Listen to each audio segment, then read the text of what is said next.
Dengan menggunakan seragam lengkap, puluhan anggota Polres Goa bercocok tanam menanam padi dan jagung di desa Timbuseng, Kecamatan Patalasang, Goa.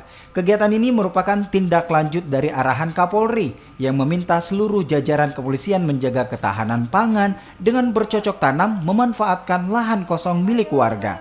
Sebelumnya, kepolisian Polres Goa sudah melakukan budidaya ikan lele dan berternak ayam. Kegiatan ini diharapkan dapat membantu kebutuhan dapur umum milik TNI Polri yang menyiapkan makanan siap saji untuk warga yang terdampak COVID-19.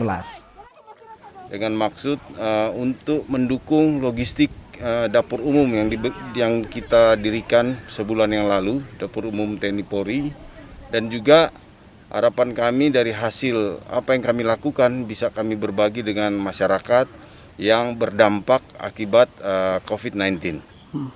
Pak, berapa luasnya Pak yang di lahan dipakai untuk tanam ini? Kalau untuk sawah yang digunakan saat ini sekitar 1 hektar. Kemudian yang untuk jagung kemarin yang kita lakukan penanaman itu sekitar 1,5 hektar.